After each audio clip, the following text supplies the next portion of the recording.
This is Mon Health Talk, a weekly program focusing on the dedicated physicians, nurses, and staff at Mon Health, the region's premier community hospital system.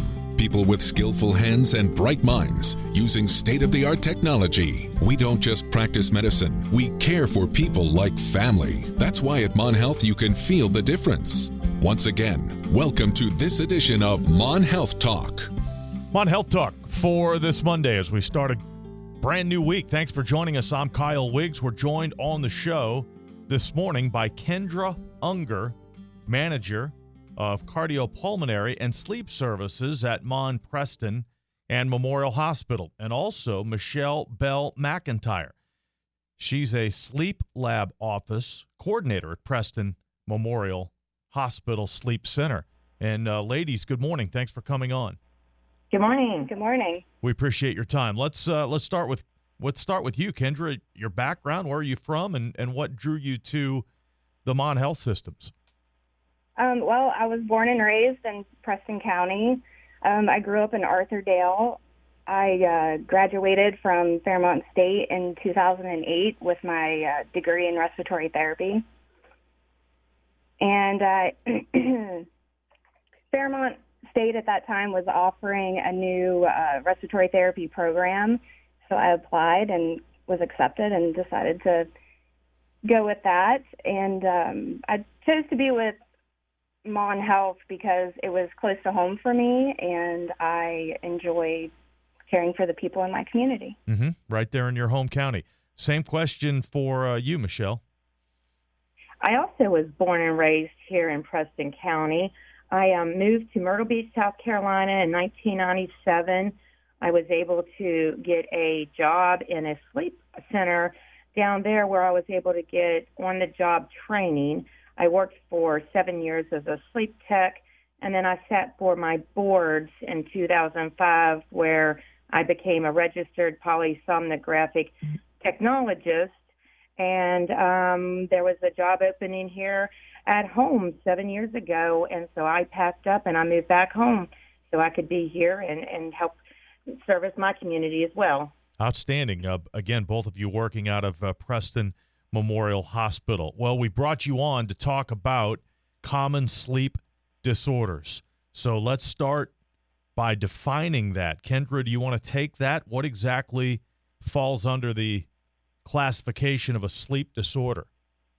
Well, a sleep disorder is anything that prevents you from getting restorative quality sleep. At our sleep center, we commonly see conditions such as obstructive sleep apnea, narcolepsy, insomnia, and restless leg syndrome. These conditions can look very different and seriously affect health in daily life. Okay, so sleep apnea is a big one, and it seems to be becoming more common, or maybe it's just diagnosed more. Michelle, do you want to take that one? What do we need to know about apnea, and what are some symptoms perhaps that people could be suffering from before this is diagnosed? Well, obstructive sleep apnea happens when the airway becomes blocked by the tongue, relaxed throat muscles, or excessive tissue. This obstruction can last anywhere from 10 to 90 seconds at a time, sometimes hundreds of times a night without the person even knowing. Signs include loud snoring, followed by a silence and a gasp, morning headaches, memory problems, and daytime sleepiness. Okay, so the stopping of breathing, that sounds very, very serious. So what are we talking about? What effects can that have on the body if it continues untreated?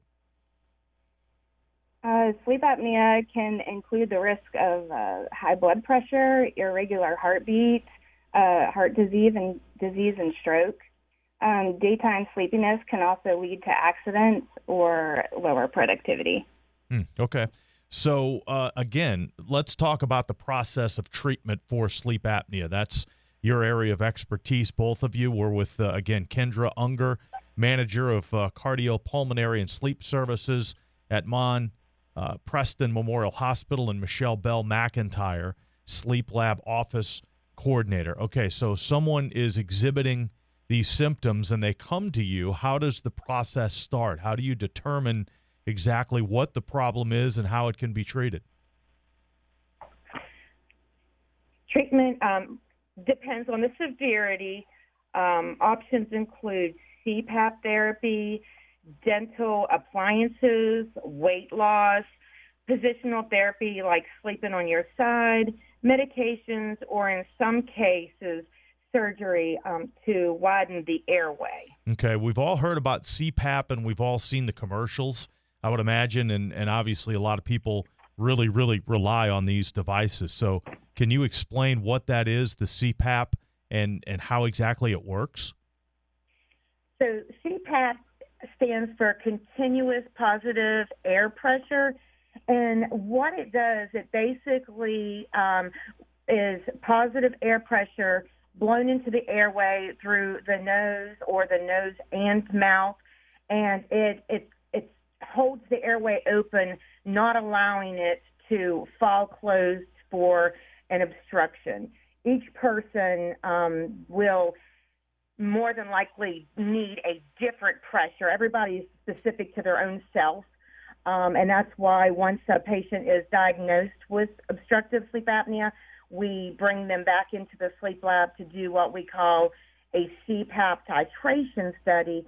And that's where we determine the specific pressure for the specific patient. Okay, so a sleep study determines, well, I'll let you answer that.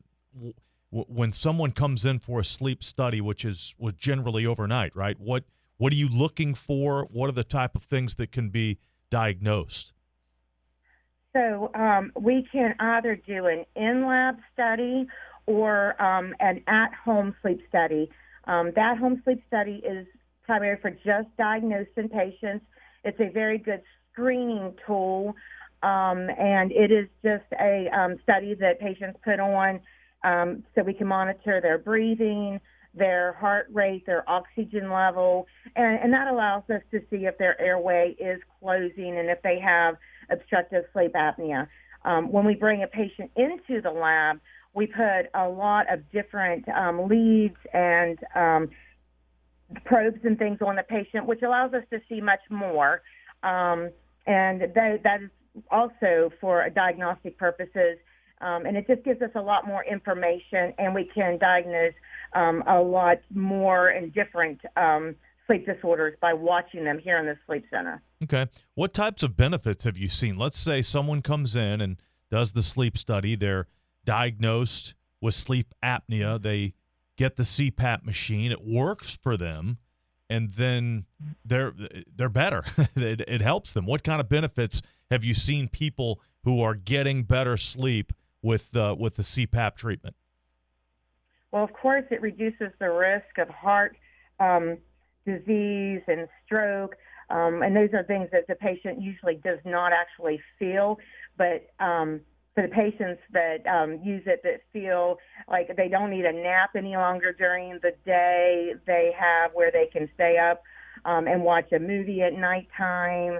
They wake up when they feel like they have actually slept all night. They have good restorative sleep. They're ready to start their day. They think clearer. They can comprehend better. They remember things better.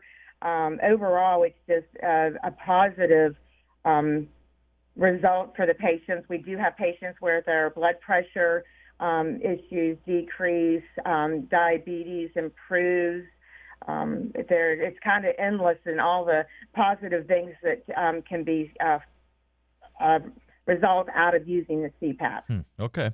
So again, that should encourage people to, if you're having these symptoms, reach out to the sleep center there. Give them a call. And the Preston County Memorial Hospital Sleep Center, the number's 304-864-2290. Let's talk about another sleep disorder, narcolepsy. Let's define narcolepsy and exactly what that is.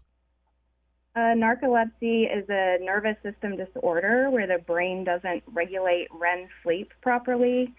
Many people fall asleep suddenly during the day, and some experience hallucinations, muscle weakness, or temporary paralysis when walking. Diagnosis often involves a daytime sleep study, and treatment can include medications, scheduled naps, and good sleep hygiene. Okay. And that's, again, something that sounds very serious. If you're falling asleep right in the middle of something at work or maybe behind the wheel of a car, that's a problem. So this is a daytime sleep study. What are you looking for there when someone comes to you with symptoms of narcolepsy? What we're looking for is what happens during the day when they take these naps. We have them come in and we have them do a nighttime study, and that is just so we can ensure that they did sleep during the night and the adequate amount of time for them to, have amount of sleep that we consider would be a normal amount of sleep, that they should be able to be awake during the day. That way, we don't want somebody to come in and only have an hour of sleep. Yeah, they're going to fall asleep during the day, and their sleep is going to be different than somebody who slept all night. Mm-hmm. When we do the daytime naps, we're looking for how fast they fall asleep and then what stages of sleep they fall into, and that gives us the diagnosis of whether they have narcolepsy or just idiopathic hypersomnia, which is just somebody who's tired all the time. Mm-hmm. Okay, so that is narcolepsy. Insomnia, I would imagine probably everybody out there has experienced this in one form or another at one time or another. Insomnia, just simply trouble falling asleep or staying asleep. That's not necessarily normal, right? There are some things that you can do to help people with insomnia? Oh, absolutely. Insomnia often gets brushed off as normal for some people, but it can have major effects on your health and your work and your personal life. It is not something that you have to live with, though. There are effective strategies and treatments to improve sleep. Okay. Give us a couple of tips real quick if you can. I know temperature of the room's important. You don't want to be warm. You don't want to be too cold that you shiver. You want to have no light. That's a big one, right? Try to make it as dark as you can and stay off those devices. That's a huge one that interrupts people's sleep. That is huge. Yes, sir. That's a sleep disorder within itself. But yeah, it's important to have a routine. It's important to go to bed at the same time and to get up at the same time. We call that sleep hygiene, and that's for people that needs to pay attention when they are not sleeping well. They need to get into a routine to where they're doing the same thing over and over, and that way it just helps them to fall asleep at the appropriate times and get the adequate amount of sleep that they should be getting. Okay. There's somebody I know that has this issue. You fall asleep, you fall into a deep sleep, and you sleep very well for a period of time. And then all of a sudden, in the middle of the night, you wake up and you're 100% awake for no reason, no noise, no alarm, no nothing. What can you do for someone who's dealing with that issue? Well, that is one of the reasons we like to do the in-lab sleep studies. We need to find out why you woke up is the number one thing. And with all of the leads and monitors that we put on you, one of the things we do is hook up an EEG, which allows us to see your wakefulness and sleepfulness and the stages of sleep that you're in. And sometimes we're able to determine with the EEG, like what kind of activity the brain is having, which allows us to see, is there something specific that's waking you up? Is it the breathing? Is it something within the EEG? And that helps us to, if not find out what it is, at least we can rule out what it is not. Okay, well, I may be giving you a call here shortly. Another condition we hear about, we're rolling right through here, so we're just going to keep going. We'll save the commercials for the end of the program. But another condition that we talk about or hear about is restless leg syndrome. So what exactly is restless leg syndrome? Restless leg syndrome is when people feel an irresistible urge to move their legs at night, often with discomfort or aching. It can disrupt sleep for both the patient and their partner. Some treatment includes medication, good sleep habits, exercise, and avoiding caffeine or stimulants. Okay. So again, you've dealt with this. What's kind of at the root cause of that many times? Is it a nervous thing? Is it nervous energy? What could be at the root of that? It's usually neurological, and most patients that has that is treated with medication. It's something that it causes their muscles in their limbs, whether it's their arms or their legs. It basically, they contract during the night, and it's just one of the things they have no control over, and usually with some sort of the medications that's prescribed for them, just allows them to relax. It relaxes that portion of their body to where it does not cause them to have problems going to sleep or does not wake them up. Okay. All right. So we've covered common sleep disorders. We've talked in depth about sleep apnea. We've talked about narcolepsy. We've covered insomnia. We've talked about restless leg syndrome. And by the way, we are visiting with Kendra Unger. She's manager of cardiopulmonary and sleep services at Preston Memorial Hospital, and Michelle Bell-McIntyre, sleep lab office coordinator, also at Preston Memorial Hospital. Okay, so we've talked about these disorders. If someone's out there listening and they think, yeah, that's me, what should they do? What are the first steps to take in order to get their problems diagnosed and get some help? Well, they can talk to their primary care provider, who can make a referral to the sleep center, such as ours here at Preston Memorial. It depends on the case. Testing may be done with the at-home sleep study device in-home or here in the lab, or they can just call the sleep center and refer themselves for a consultation with our sleep specialist, and we'll just start everything out right here in the sleep center. Okay. So again, that number for Preston Memorial Hospital, the sleep center's 304-864-2290. Okay, so I'm a prospective patient, and I've called, and I'm coming in. I'm going to come in for a sleep study in your sleep center. What's that process like? What can I expect? Well, we want the people to feel comfortable and relaxed when they come in. Patients stay overnight in a private recording room that's designed to look more like a bedroom rather than a hospital room.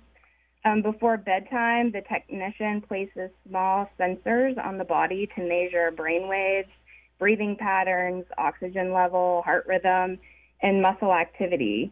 These don't hurt and they don't restrict any type of movement. You can still turn over and get comfortable. During the night, our team monitors the signals in real time from another room, but you're free to sleep as natural as possible. In the morning, the sensors are removed, and you can typically head right home after that. All right, so go just get on with your day. So then what? What happens when you collect that data? You've collected the data during the sleep study overnight, and obviously it's analyzed. What's the next step after that? Our doctor, Mosaham, who is here with us at Preston Memorial Sleep Center, he will review the results, and then he'll make a recommendation for treatment, whether that's CPAP, therapy, medications, lifestyle adjustments, or interventions. Patients will follow up with an appointment here to go over the results with him, and he will discuss the treatment options for each specific patient, and then we'll arrange for treatment and then follow up with the patients here for the continuation of care. Okay, and I would imagine you deal with a lot of happy people once their sleep issues are diagnosed and you get them treatment and they feel better, right? My goodness, if you sleep for 7, 8, 9 hours a night and you don't have these issues, you feel better. Oh, definitely. Patients tell us that we have changed their lives in many cases, and it's nice to be part of that process. Mm-hmm.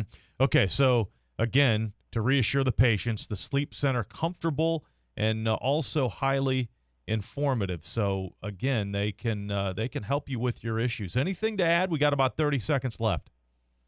Yeah, we try to make it as stress-free as possible, and most patients are surprised with how easy the process is.